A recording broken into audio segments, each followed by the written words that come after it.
4 বছর আড়ালে থাকার পর মা ও বোনের জেরে থানায় জিডির খবর দিয়ে আবারও প্রকাশ্যে এসেছেন 3 বারের জাতীয় চলচ্চিত্র পুরস্কার প্রাপ্ত চিত্রনায়িকা সাদিকা পারভীন পপি।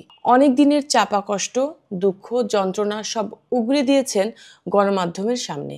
বিয়ের সিদ্ধান্ত, মা বোনদের সঙ্গে সম্পর্ক সবকিছু নিয়েই কথা বলেছেন পপি। তার ভাষ্যমতে বিয়ের পরিকল্পনা ছিল না পপির, কিন্তু 2019 সালে বাসা থেকে অনেক বড় অঙ্কের টাকা চুরি হয়। ঘটনার পরিপ্রেক্ষিতে থানায় জিডি করেন তিনি। পরে তাকে রমনা থানায় ডাকা হয়। পপি বলেন, সেদিন আদনানকেও ডাকি। থানায় গিয়ে দেখলাম আমার ভাই বোনেরা। ঘটনাচক্রে জীবন নিয়ে আমি আতঙ্কিত হয়ে পড়ি। মনে হলো আমি কারো কাছে নিরাপদ নই। ফিল্মের কাজে সবার সঙ্গে মিশেছি ঠিকই, কিন্তু আপনজন কেউ ছিল না।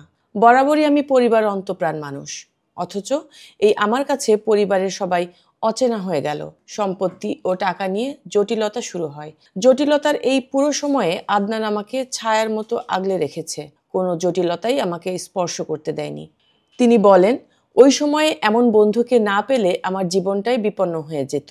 2020 সালের দিকে আবারও জটিলতা শুরু হয়। তখন ভাবলাম আমাকে মা বোনেরা বাঁচতে দেবে না। বাসা থেকে বের হয়ে পড়ি।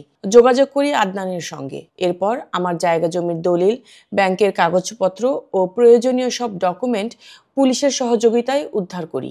বলতে পারেন রীতিমতো জীবন বাঁচাতে বাসা থেকে পালিয়ে গেলাম। তখন আমার সামনে দুটি পথ খোলা। হয় আত্মহত্যা করতে হতো, নয়তো ওদের হাতে খুন হয়ে যেতে হতো। এই পরিস্থিতিতে তিনি বিয়ে করতে বাধ্য হন। পপি বলেন, 2020 সালের নভেম্বরে বিয়ে করি বাসায় কাজী ডেকে।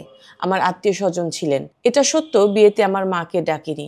হয়তো এটা বিশ্বাস করবে না কেউ, কিন্তু এটাই সত্য। আমার মা চাইতো না আমি বিয়ে করে সংসারী হই।